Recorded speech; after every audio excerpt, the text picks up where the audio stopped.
ఇవాళ మా నాన్నమ్మ ఒక కథ చెప్తున్నది. శ్రీరామదేవుని కథ.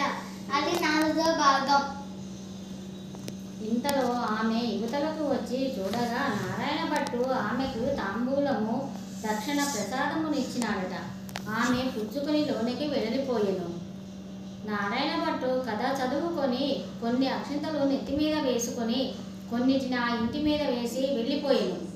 అతను ఇలాగన వెళ్ళగానే ఆ ఇల్లు ఇంద్రభవనమైనది. అప్పుడు ఆయా వారమునకు వెళ్ళిన తన భర్త తిరిగి వస్తే ఇల్లు గుర్తుపట్టలేడని ఆ ఇల్లాలు వీధి అరుగు మీద కావలి కూర్చొని ఉండెను. ఇంతలో ఆమె భర్త వడ్డమూటలు చేసుకొని ఇల్లు కానక కంగారు పడి అక్కడ నిలబడి ఉండెను. ఆమె చూచి మన ఇల్లు ఇదే రండి అని, భర్త ఇది మన ఇల్లు కాదు, నేను రానని చెప్పగా ఇది మన ఇల్లే, ఇలా ఎందుకైందో చెబుతాను వినండి. ఎక్కడి నుండో ఒక బ్రాహ్మణుడు వచ్చి పూజ చేసుకుంటాను, ఇల్లు ఇమ్మన్నాడు. నేను మా ఇంట్లో మడి ఆచారము కుదరవు, ఇల్లు ఇవ్వనని చెప్పాను. అప్పుడు అతను ఒక కోనేరైనా చూపించమన్నాడు. నేను తూర్పు దిశగా ఈశాన్య మూల కోనేరున్నదని చెప్పాను. అతడు కోనేరు దగ్గరకు పోయి స్నానం చేసి మడిబట్ట ఆరవేసుకొని మన అరుగు మీదకు వచ్చి ఒక పీటకు పసుపు రాసి బొట్టు పెట్టి తూర్పు దిశ ఈశాన్య మూలగా పెట్టి ఎందు రామదేవుని పటము పెట్టి పూజ చేసి ఆవు పాలు గోధుమ నూక పంచదార కలిపి ప్రసాదముగా 5 ఉండలు చేసి రామదేవుని నైవేద్యం పెట్టి కథ చెప్పుకొనుచూ ఉన్నాడు. నేను లోపలికి వెళ్ళిపోయాను. అతడు కొన్ని అక్షింతలు నెత్తి మీద వేసుకొని మరికొన్ని అక్షింతలు మన ఇంటి మీద వేసి వెళ్ళిపోగా ఇల్లు ఇలా ఇంద్రభవనంగా మారినది. ఇదంతా ప్రసాద మహత్యం అని చెప్పాను. ఇదంతా అంతటా ఆమె భర్త ఆయన పూజ చేసుకుంటానంటే వద్దన్నావా నిర్వగిరారా కాపిష్రానా, అతడు ఏ దిశగా వెళ్ళినాడో చెప్పమనగా ఈశాన్య మూలగా వెళ్ళినాడని చెప్పినది.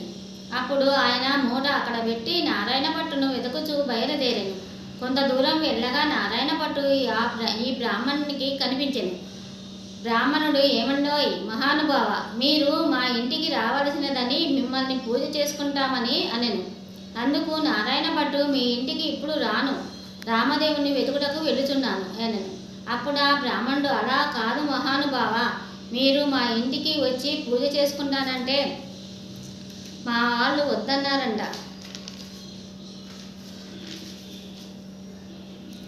ఇల్లు ఇవ్వనన్నారు కాబట్టి మాదే తప్పు, మా తప్పు క్షమించి మా ఇంటికి రావాల్సినది.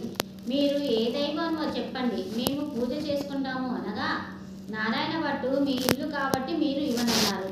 మీ తప్పేమీ లేదు, అడగటం నా తప్పే.